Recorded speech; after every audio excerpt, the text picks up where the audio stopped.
看这个高级步，打开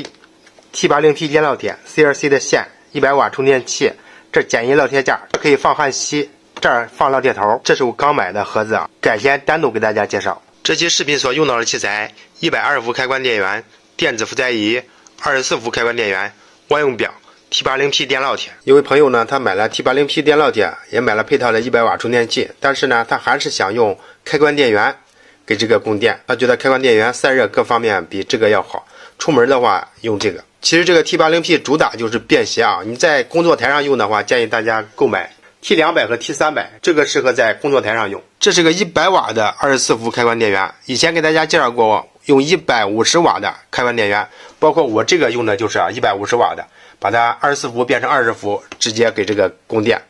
这位朋友呢，想用100瓦的给这个供电，看行不行？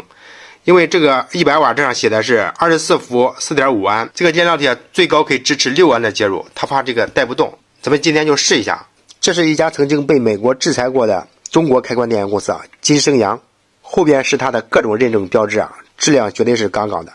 就是因为这儿输出 4.5 安，这位朋友不敢用了，那你直接买个150瓦的，它输出直接写的就是 6.5 安不得了吗？差价才10几块钱。不过我想着这个也能带得动，咱们一会儿试试啊。输入100伏到277伏，待会儿咱们用一个100伏也试一下。下面开始接线，现在是220伏供电，输出这儿显示24伏，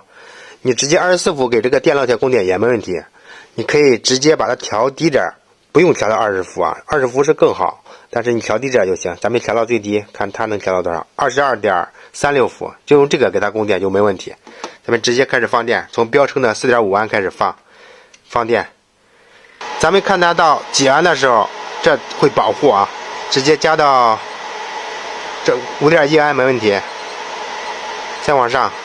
5.8 没问题，6安没问题，再往上 6.2 不行了，再减回来 6.1 没问题啊，咱们把它关了，直接开没问题啊，直接 6.1 安启动没问题。现在我把220伏去掉了，给它供了一个直流的100伏电啊，它标称不是100到277伏交流都可以正常工作嘛，咱们给它整个极限直流100伏，这个不分正负极，直接加到灵火线上就可以了。然后咱们打开灯亮，然后直接 6.1 安放电，看行不行？开 6.1 没问题，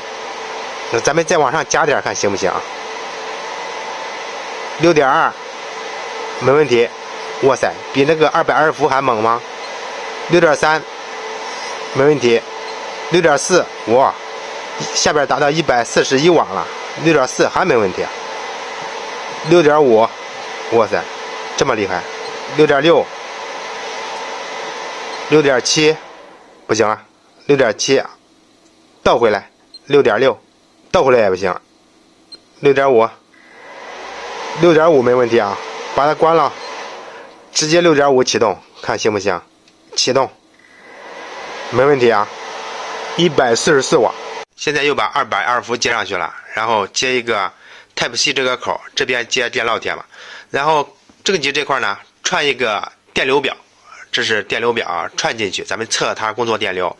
为什么不建议大家直接用这个开关电源给这个电烙铁供电呢？因为市面上有些这个 Type-C 口，它这个正负极标的不一定是红色是正极，假如它标反的话，你按它这儿接，一下子把电烙铁就烧了。我这个是正常的。菜单7这有个功率微调，进去可以把它微调成6安，它默认最大是20伏5安嘛，你可以把它调到6安。然后我直接按启动，看一下这个电流能达到多少啊？看，按开机 5.9， 刚才是不是瞬间 6.2 没问题啊，达到350度之后，它这个电流就很小了。经过咱们反复的测试啊，金升阳这款100瓦的开关电源，不管是直流100伏输入还是交流220伏输入，都能正常的带动这个 T80P 电烙铁啊，都能稳定的输出6安的电流，最高呢它达到了144瓦。不过还是不建议大家给这个电烙铁供电的时候用开关电源或者是外置电池给它供电啊，因为这个正负极一旦接反就会烧电烙铁，这个大家一定要注意。好了，咱们下期见，拜拜。